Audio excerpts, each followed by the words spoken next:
Good afternoon, buenas tardes. Welcome to this wonderful event, the closing of the exhibition featuring celebrated muralist Yermo Aranda, one of the founding members of this center.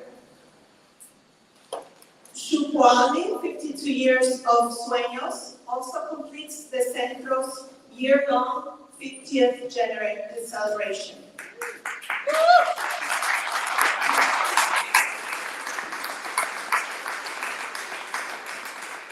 This is really exciting, thinking of 52 years and the significance of that, and all of the florecimiento that is happening here at the Centro. When a lot of things were being shut down because of the pandemic, the Centro was doing so much work, and in these last few years, there's been a beautiful garden and so many projects and so much activity here at our center. So we're very delighted to have you with us today, and we hope that you continue to come to our events and support us. This wonderful exhibition is the first retrospective of Yermo's art, and it covers years of community conscious engagement creating art and murals, including the inspiring and iconic Dualidad collective mural that is right here behind you. For this panel, we have gathered esteemed artists and leaders, Yermo Aranda, Josie, Talamantes, and David Avalos. My name is Alessandra Moctezuma. I'm an artist, curator, professor at San Diego College. I teach museum studies and Chicano art, and I'm on the Centro's Community Advisory Committee. I'm delighted to be here today, and I hope that to see you in many more occasions. Immediately following this panel, there will be San Diego premiere of the documentary Painter of Dreams by Gabriel Medina of Calavera Media, which highlights Yermo's mural work.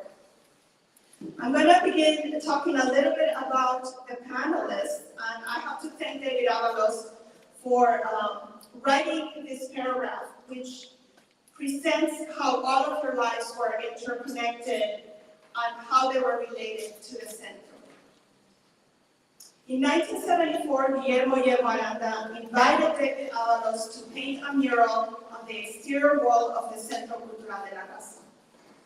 Avalos considers the painting embodying to be his first public artwork.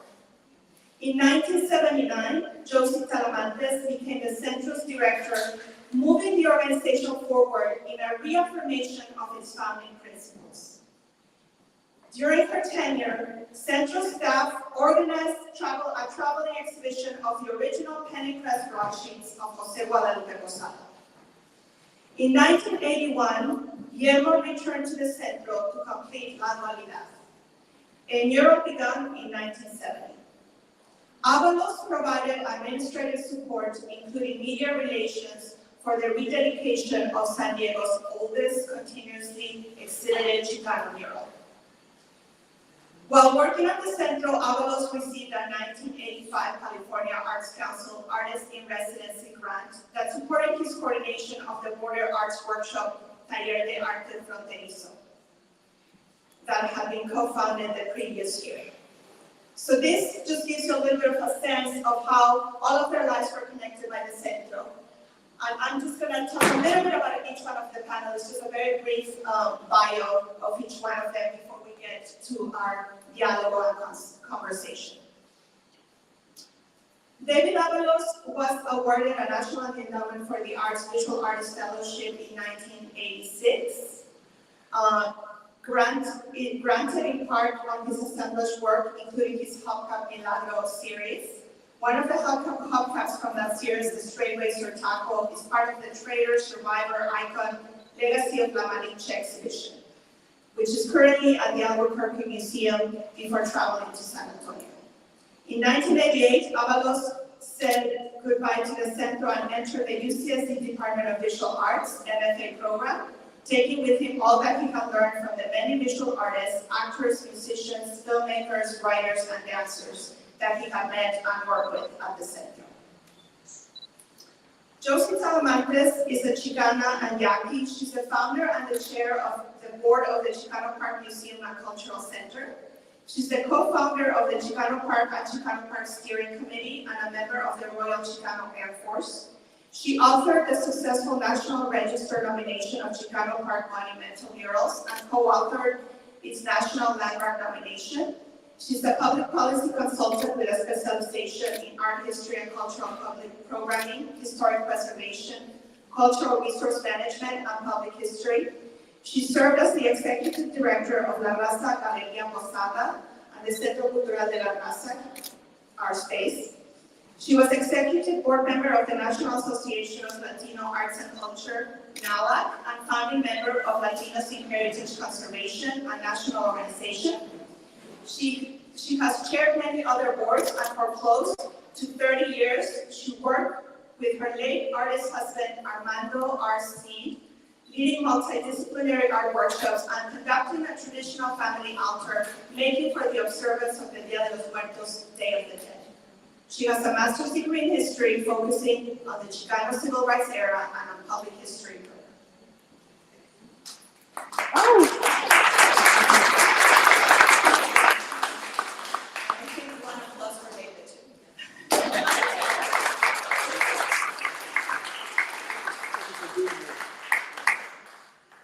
And now, I'm going to introduce Yermo.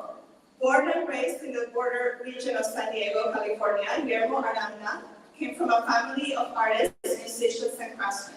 Politicized by the turmoil of the late 1960s and seeking a deeper connection to his raíces, Yermo Aranda became a prominent muralist during the height of the Chicano movement in San Diego, California, and was a founding member of the Toltecas de Aztlán, a group of 40 artists and activists who fought for community space for art and expression, future landmarks like the Centro Cultural de la Raza.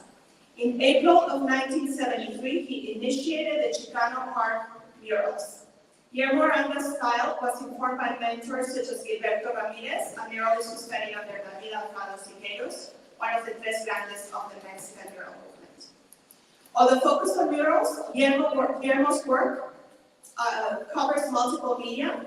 From San Diego to Santa Cruz, he has completed over 80 murals, the majority in Santa Cruz and Monterey County areas.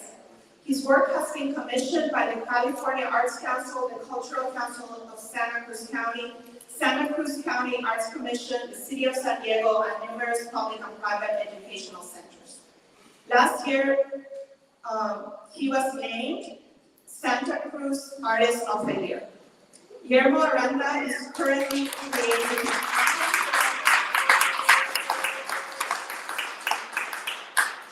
Yermo Aranda is currently creating his 94th mural and expects to mark 100 murals by the end of 2023.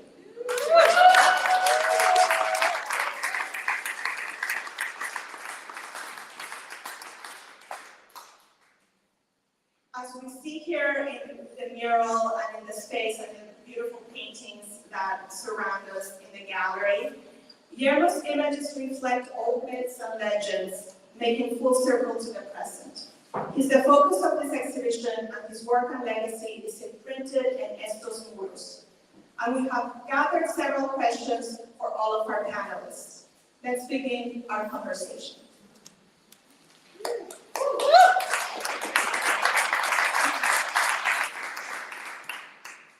So we gathered questions from members of the community, of our board, and of our Arts Advisory and Community Advisory panel, and I've summarized them into four that are, I think, the most important that we cover in this dialogue. I'm going to start with a first question for all of you, and maybe I'll have Yermo answer first, and then Josie and David. So our first question is this. The novel concept of Xiuhpoualli symbolizes the marking of time, the account of the passing of the years. It relates to cycles, evolution, learning, and reinvention.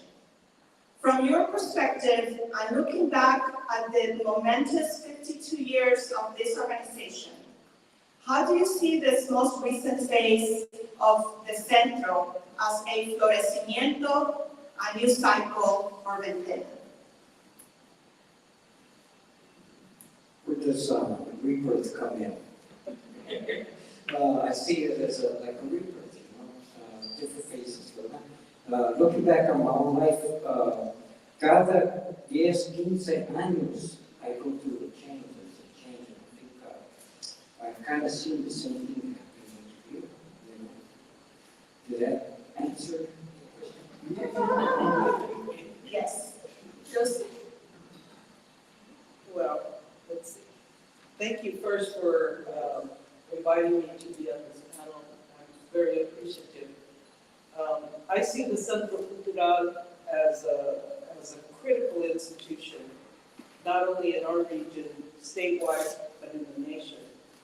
And I believe that the work that we've done at the Centro and our interactions with the San Diego-Tijuana border has really brought visibility and connectivity, I think, for the Centro and for the communities in Tijuana. We are a beacon here, and we need more Centros. David was just reading out of one of the catalogs that the Centro did years ago and reflected exactly what my feelings are, is that we need Centro satellites all over the region that tap into the Centro Cultural, because the work that's done here is so important. And I think what I'll say is, when I came to the Centro in 1979 and became the director, I walked into Pete Wilson, who was mayor at the time, recommending a 2-year phase out, and the IRS coming at us to close us down. We survived it, we went through it, and we surpassed what their expectations of our elimination was.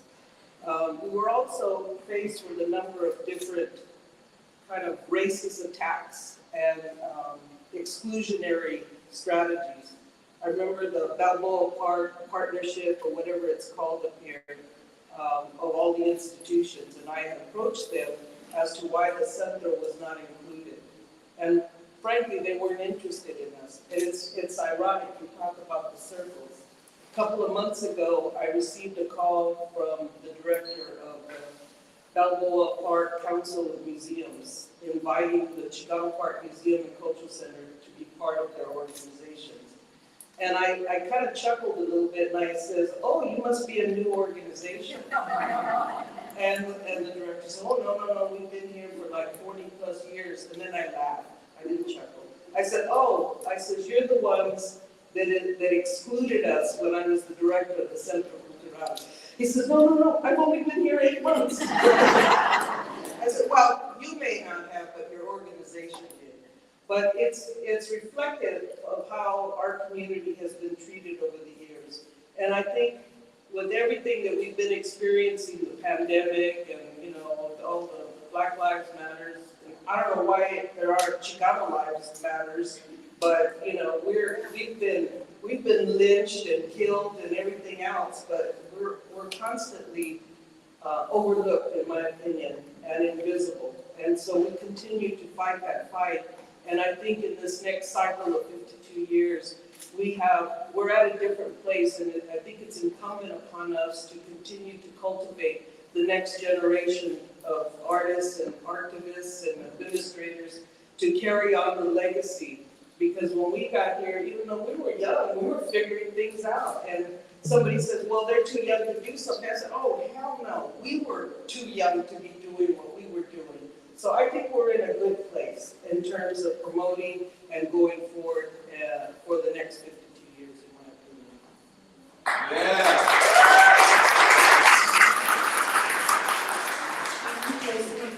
Wow. In 1974, I think we began hanging around the Centro at the invitation of Salamantes. That's when I met Yermo. That's when he asked me if I wanted to paint a mural. I remember being in the Centro and then leaving, and as I left, under those large doors, or above the large doors, was painted the phrase, the mind phrase, "In la cash.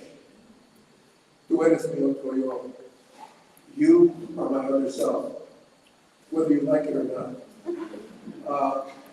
And I think that for me, the Centro is about the people that I've been exposed to working here. And it's a privilege and an honor to be sitting with Yermo and Josie. You could hear their words, you could understand why. This is something I wrote for an exhibition called La Frontera, the border.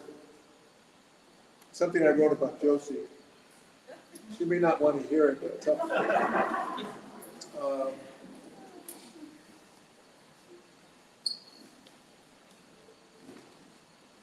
Talamantes was raised in Logan Heights, where her mother gutted fish in a tuna cannery, while her brothers taught her little sister the fine points of back alley fistfighting. So Pete Wilson didn't know what he was up against when he recommended that the Centro be eliminated, that its funding be eliminated. I also want to, I'm looking out at the faces, some of you I've seen for decades now, but I want to mention Doña Herminia Acosta Enrique. Presente.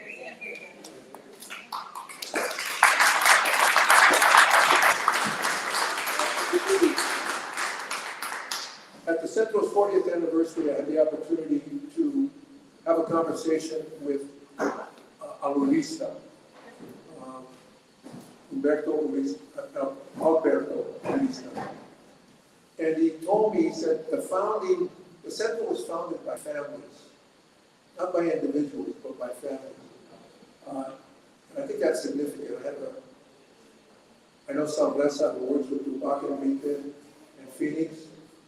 He once told me, when I referred to him as a community organizer, he said, no, you don't organize communities, you organize families. I thought that was very wise. And the Enrique family was one of the four families. The other was the Urista family, the Aranda family, and the Morena family. Cisneros.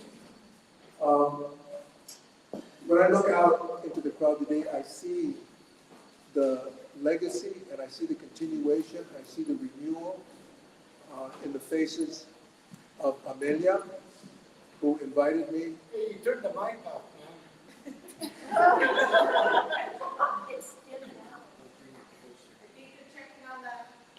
Okay, can you hear me now?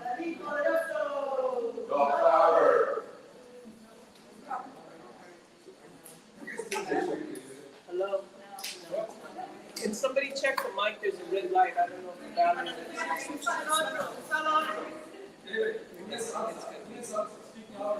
No. Hit the battery down.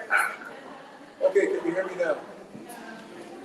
Okay, so I'm just going to scream. I worked here for 10 years, and I understand how to scream. No, that one had a green light on.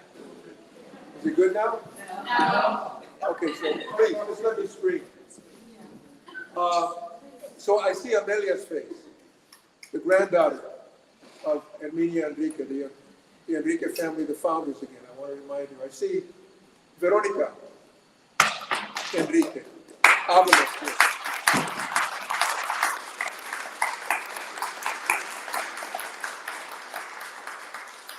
One of the directors, following Josie, Veronica did an incredible job of expanding on everything she learned from Josie.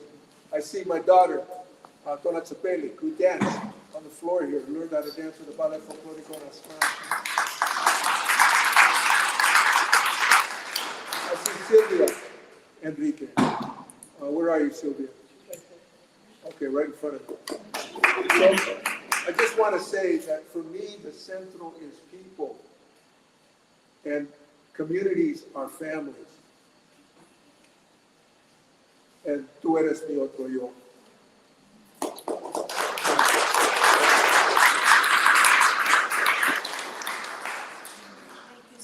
Thank you so much.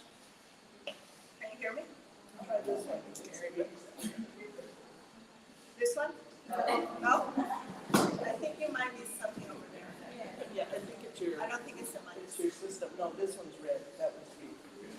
They keep changing. Oh, Change it's the green. battery. Okay, just 1 second while they fix that.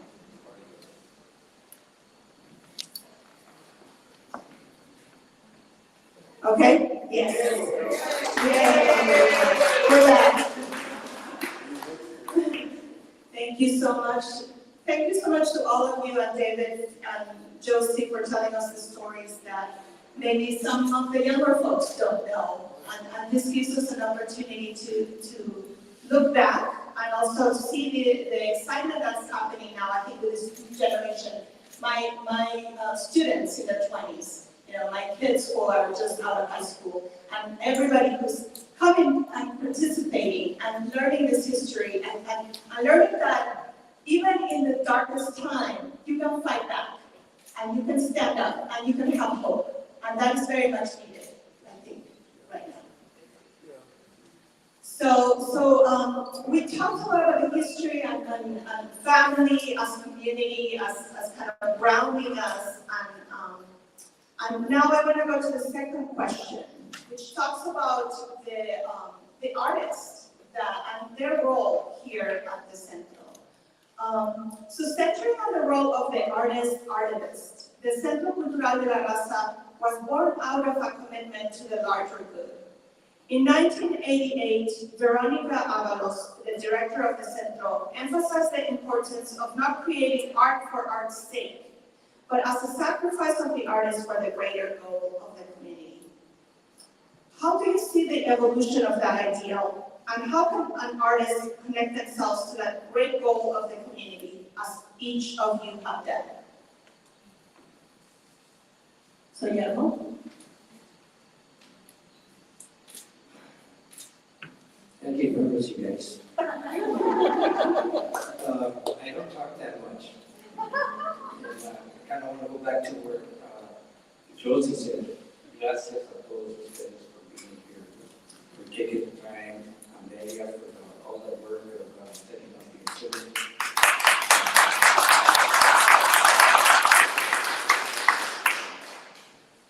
And I hear philosophy being taught, and, cosas así, ¿verdad? And I try to keep things as simple and as easy and as clear as I can. My first thought when I heard that question was when we create, when we do something,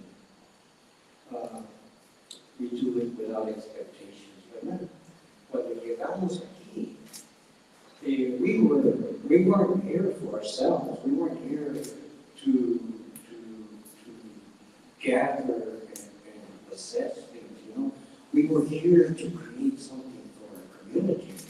And I think that's where all that energy, that spirit flourished up there. You know, I was talking to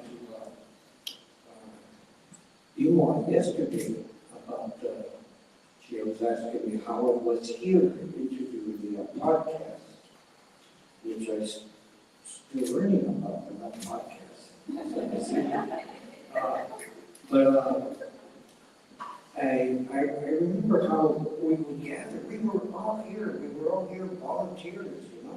We sat we created a concilio where different people, a person from each taller, sat and represented that aspect of art. Now whether it's the danza, the música, the painting, the sculpture, the ceramics, the silversmithing, and we didn't think about how are we going to live. It was about making available to a community that has not been served, that had been neglected, that needed that needed identity, that needed a spirit to be nourished. And so for me, it was about that, you know, and that's what I felt, and that's what I think. It was about giving and not so much as receiving. So, así nomás, I'm just happy to be here. Gracias.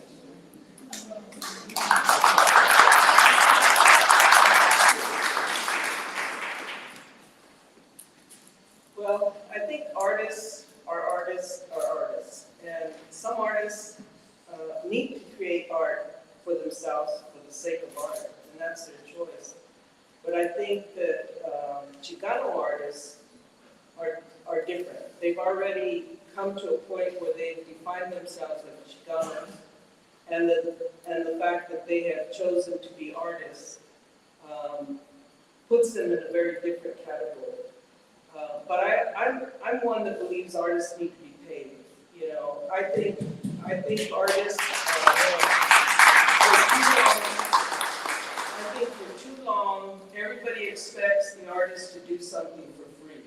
And, you know, that's okay for a while, but you don't ask doctors to go and operate on you for free. You know, you don't ask lawyers to represent you unless there's some kind of pro bono contract. But I think artists need to be paid. And I think that especially artists who are trying to live their lives and create work that's significant and important. And especially if they have families. You know, we can't expect artists to continue to give and give and give without some kind of compensation. And I know this. I was married to a practicing professional artist for close to 30 years, and it wasn't easy. And I believe that Chicano artists are important because they document and they present visually the realities of both the positive and the injustices that our communities face. And most Chicano artists articulate that through their talent. And you know, maybe visually, maybe through danza, maybe through folklorico or teatro, or all the different forms of art. And I think that it's not an easy task to do that. And we can't expect them to continue to do that without us supporting them. You know, and I'm thinking right now, especially with the Center, Escondido Center for the Arts, I'm really happy that the board took a stand to support that exhibition. Because they're being threatened by the mayor and the city council and the police to defund them. And I think it's incumbent upon all of us, you know, to throw, even if it's $5 donation, their way to show the support. Because a $5 donation, a dollar donation, is equivalent in my mind to a $1,000 donation, because it shows that the community is standing up and supporting them. So art for art's sake, I think that's good for some people, you know, who they are. But I think in today's world, you know, all the Mexican Americans, Hispanos, or Latino, Latinx, or all the X's and whatever, when they become woke, as they define today, they will then use their talent to articulate what we experience on a daily basis. Because it hasn't gone away from, and at least in my life, it hasn't gone away from the time I became aware of what was happening to our community. So I think that statement is true, but I don't put the artist down that needs to make art for art's sake, because they need to survive too.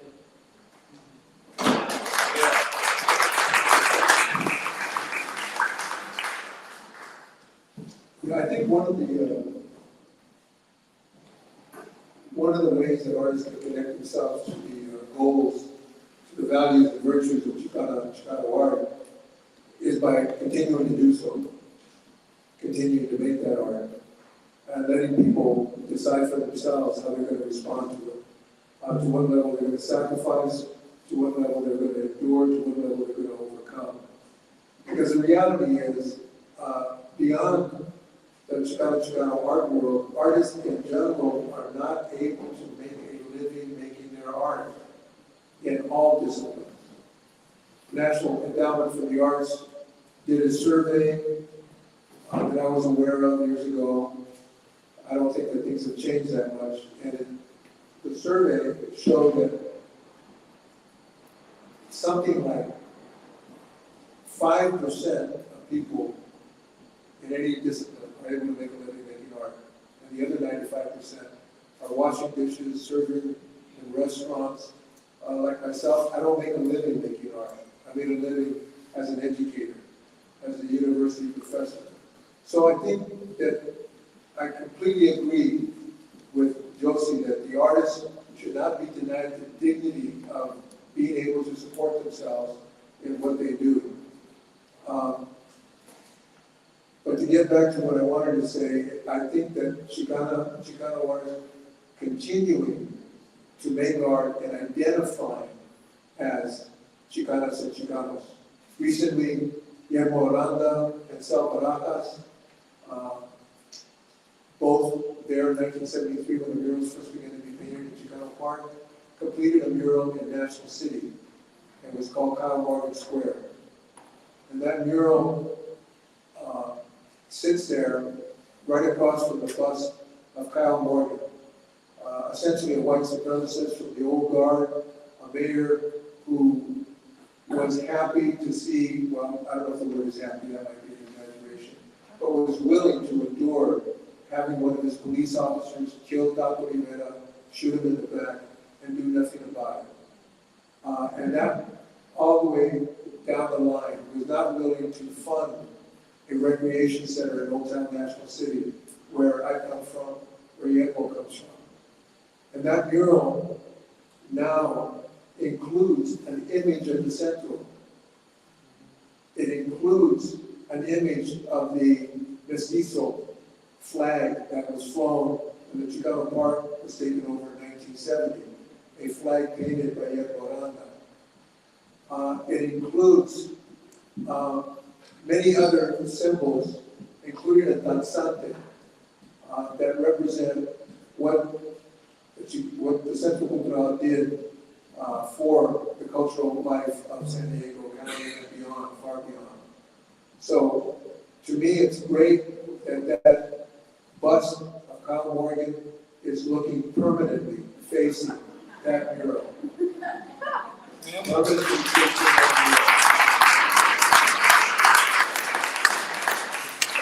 And right next to the building of how this mural is painted is one of the bells that marks El Camino Real, the royal road that the colonizers used to subdue, subject, humiliate, and kill indigenous people. So there's a triangulation there. And if you don't have a good heart, don't step into that triangle. Okay? So my feeling is, hey, keep on doing it. And keep on proudly proclaiming that you're doing it because of the values and virtues you acquired in working with others.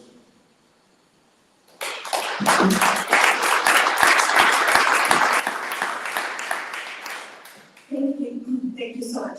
We have time for one more question. I think this is a very important question. And how do we preserve our historias and archive the artist legacies? Your work should be highlighted and presented to the next generations. One way to do this is through documentation and academic scholarship. Another way is to preserve the art as a tangible treasure, as is done in museums and heritage sites. What can the recent opening of the Chicano Art Museum in Riverside and the upcoming Chicano Art Museum here in San Diego do for the florecimiento of the Chicano movement and the Centro specifically?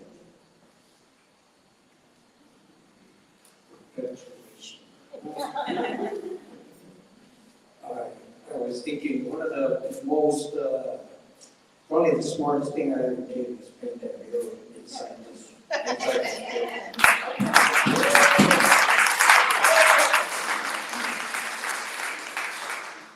1970. The colors are still crisp, they're good. I'm constantly working on restoring, repainting. I'm working on restoration right now. So that has been preserved. I spoke with a group of high school students here the other morning too. So it was nice. I got to share with them how it came about. Not just what each of these things symbolize, but the climate, what we were going through at that time, what caused it to come together, what initiated it. So I think what Cheech is doing is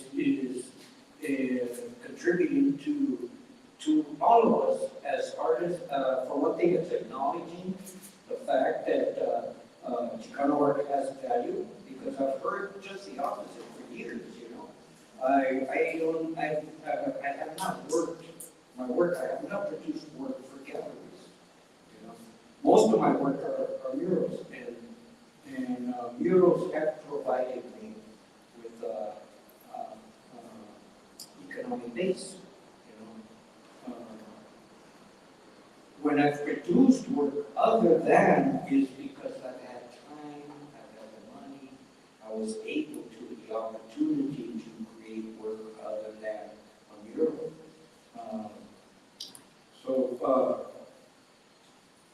I see documentation of events and things that are taking place. This technology of today, you know, we didn't have Google with it. I couldn't find images. When we were in the Ford building and we did some portraits of Emiliano Zapata, Villa, Juarez, Morelos, all these guys, I had a hard time finding images. I would go to Las Tienditas Mexicanas that had the calendars. That's where the trabajo de vacas, that's how I got ideas and concepts for the work that I was doing, you know. So all of these things are very important, you know. To maintain the center, to preserve what we have inside of it, you know, and continue developing new ones. They want to see satellites of the center. I want to see that. I want to see this program, you know, where we can go outside, reconnect with the earth, you know. Perpetuation, supporting, I think the question also dealt with the administrators, but even for artists, we experience for me, it's like a transformation, mental and spiritual, you know. We don't stay the same, you know, we continue to change and evolve, and I hope grow, you know. This work of documenting events that are taking place now, you know, creating anything that will preserve our work is essential, and because it helps to heal, you know, it helps to heal us as a people from the effects of colonization. So I think that we're doing good, we're going forward, and I know that things will continue to develop as we go into the future. So I'm pleased with, and I know that there's always more, but not that can be done, and it will be as the time approaches. Gracias.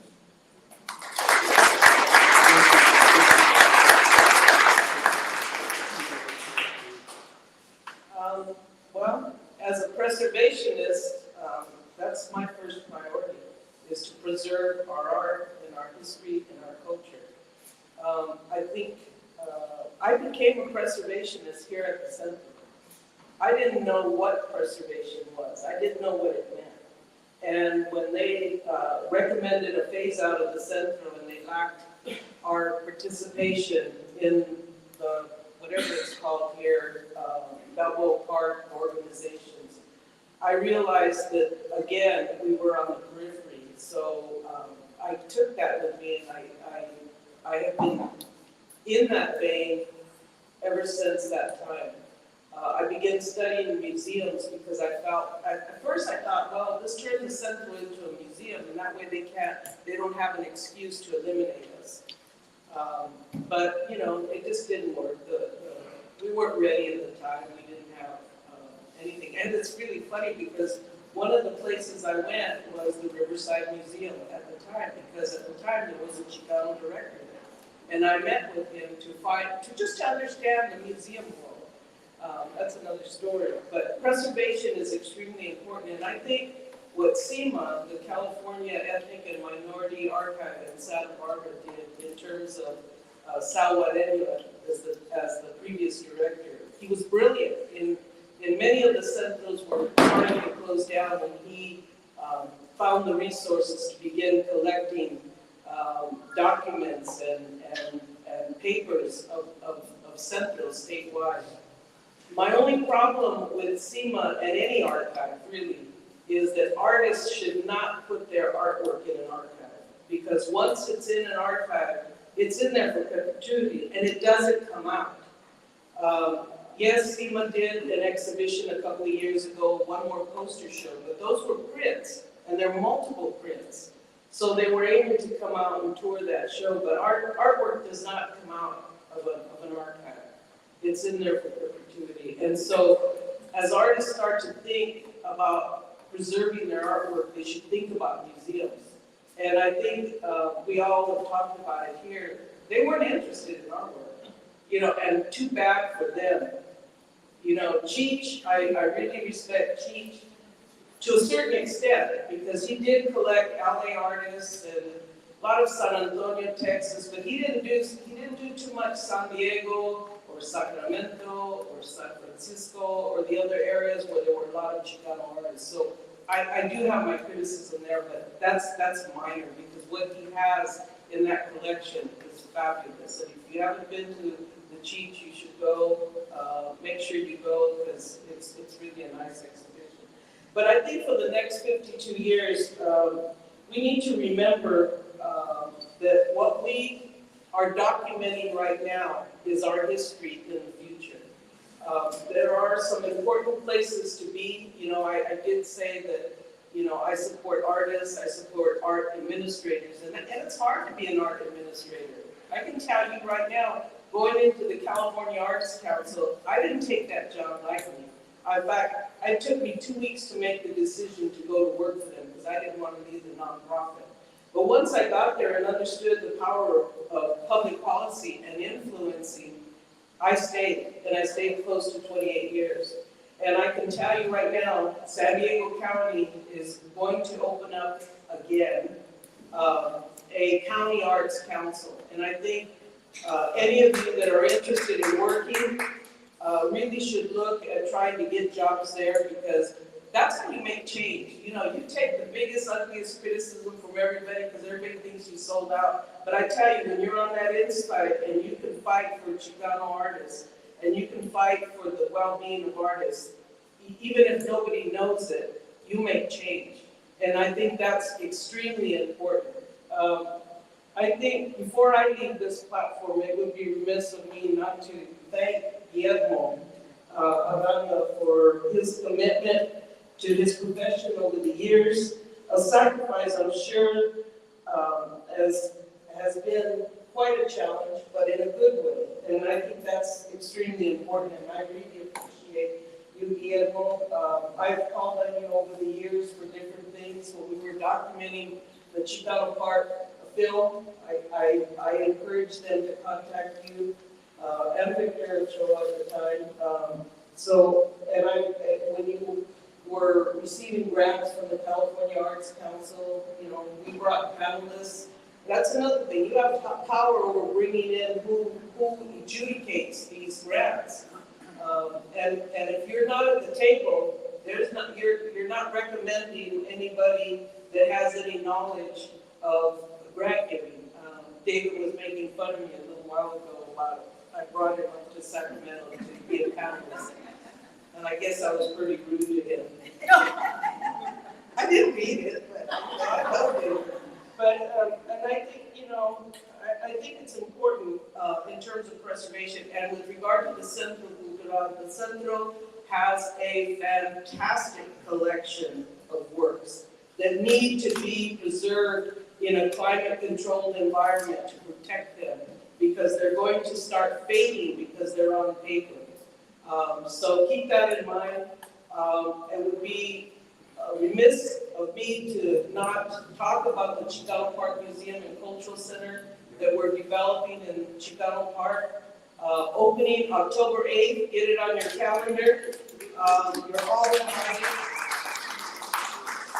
But with regard to archives and preservation, I'm also interested in the old library in Logan Heights.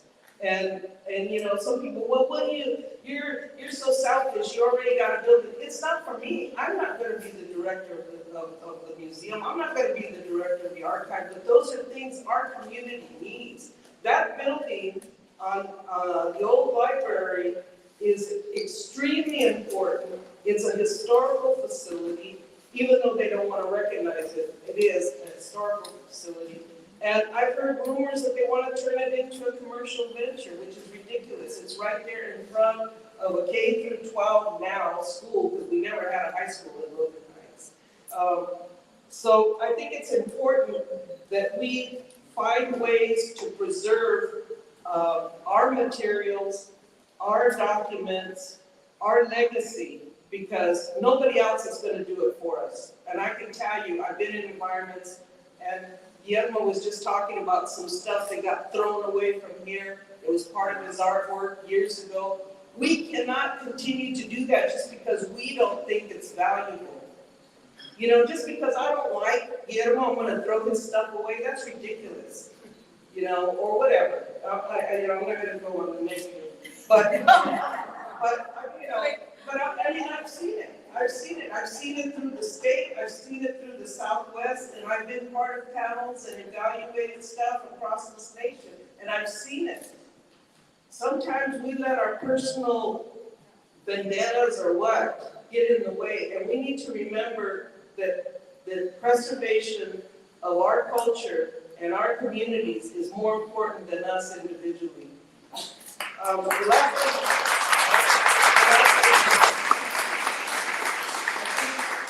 last thing I will say is, most of you know, I was able to successfully gain a substantial amount of resources from previous or former Assemblywoman Lorena Gonzalez, and that money is starting to come in now. I'm still fighting with Caltrans for the restoration of murals in the park, but we'll get that too.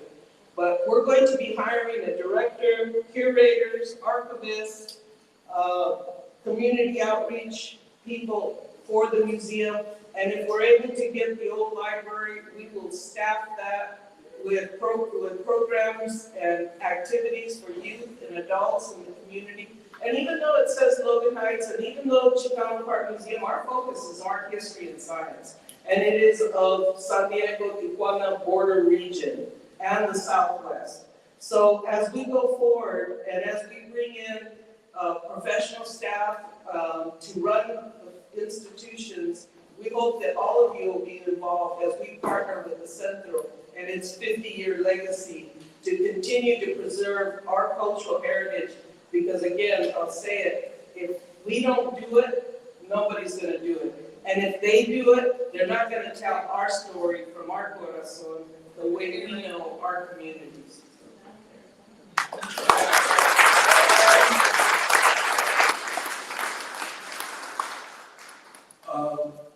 I think it's important to point out that Chicano Park is not only is the park recognized as a National Historic Landmark,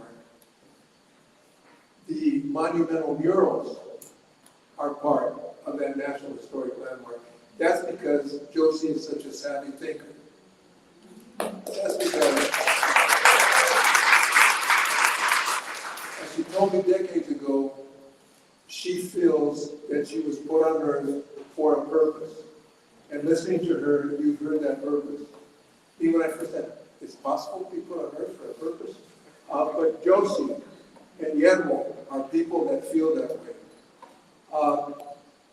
And I think, you know, as far as the archive, I'm sitting next to somebody who's made all the difference in San Diego, who's got a space that's being funded by the state as it should be. And I told her to take as much time as she needed, so I'm going to abbreviate what I had expected to be something like a half-hour response to your question. I will say something about the monumental murals. We're listed on the National Register as Chicano Park and the Chicano Park Monumental Murals. And there is no listing of art in the National Register. So as we became a landmark, that's also included. So thank you for the reminder, David.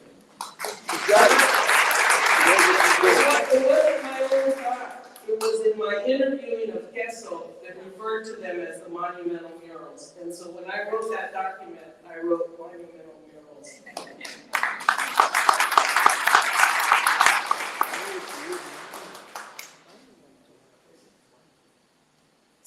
So we can really appreciate that we are standing here with these amazing people who lay, kind of the foundation. When I teach my class, my Chicano art class, I tell the students, we are in the best city to learn about Chicano art because it has the Chicano Park monumental murals and it has the Centro Cultural de la Raza. And it has amazing people who have been not just the artists who created these pieces, but also the leadership that is preserving what Josie is doing. I forgot to say, in partnership with the University of San Diego, as part of the Chicano Park Museum and Cultural Center, Yermo Aranda is going to be in residence at the University of San Diego in April 2023. They'll have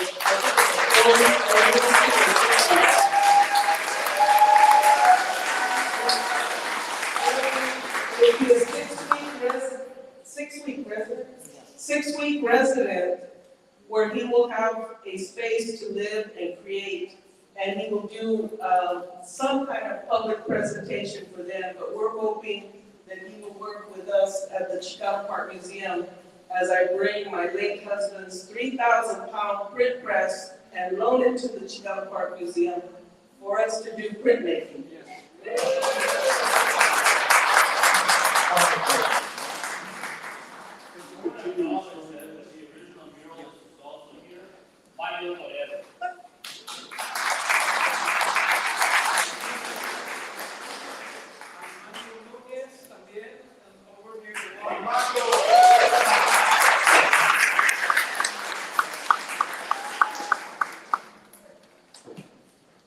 Well, I think this was the most beautiful way to end, the panel talking about Yermo's upcoming wonderful residency, and I think we're probably at the time where we are going to do the documentary.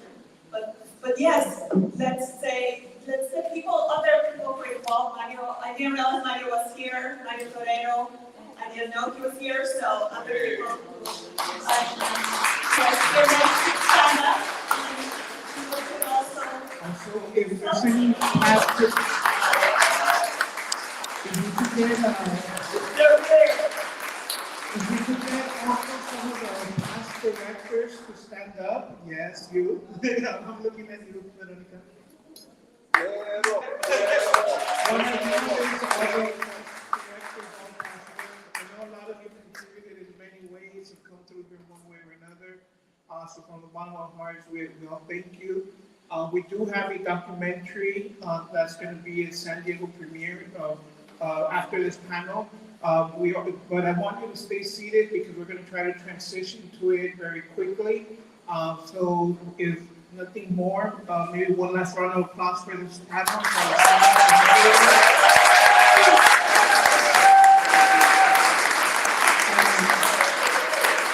And we will begin our transition to the documentary. Well, as you're transitioning, I think one of the things we didn't point out with Yermo is his connection to spirituality. And I think that's critical because you make fun of me thinking that I said I was put here to do something, but I do believe all of us, but especially Yermo, all of us were put here to do something. And the fact that we're all here in the Centro adds to that. And I think I learned so much from Yermo, even though it was from afar. When he left San Diego and moved up to, Watsonville in that area, without him ever realizing I was watching all along, and that helped influence my life and my development.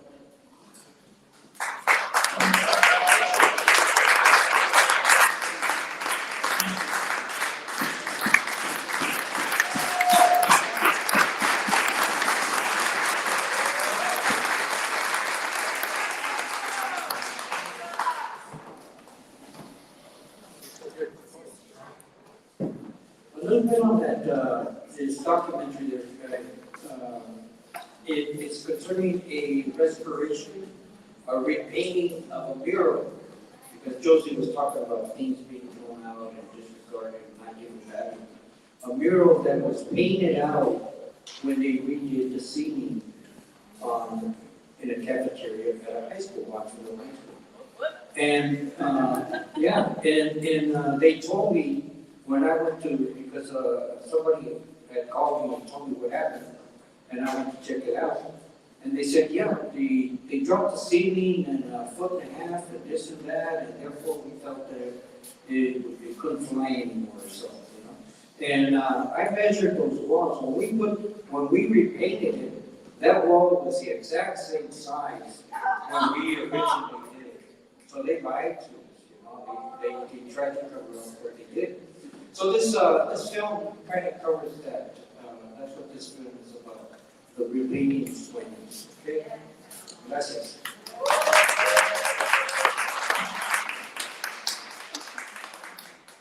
We're gonna put the projector up here, so you could also come down to watch the film. Let me get a photo before you come down. A group photo.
community. And the students, I think all but one, were of indigenous ancestry, Latinos, Mexicanos, Hispanics, whatever they call themselves, people of indigenous roots. They reflected images of kids, young kids, high school kids with visions and dreams, and that, the car, they say was gang related. Maybe this was what this young man saw for himself someday.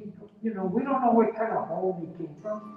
Money was tight, whatever, that man someday, he's gonna have to work hard, but he's gonna get himself a car, and this is the kind of car he would like, and we fantasize about our visions and our dreams and this, our accomplishments for our future, right?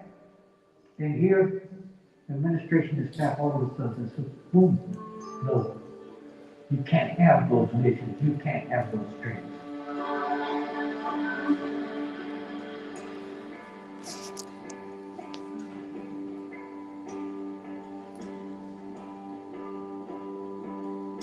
They literally stopped. They went against what was the original purpose. We notified the news media, whoever they knew about that kind of stuff. Boom, put it out there. We got a lot of press. Of course, the community, I think Watsonville was still not conscious enough. There was a few that stepped up, but the opposition was too much. That's what dominated the society. Cycle, the student cycle, a lot of students. Well, I lost some students. There was a good 12, 14 that continued. I think we reached a point, at some point, you know what? I was angry at this time. How can they do this? How can you do this? To me, what's wrong with these people?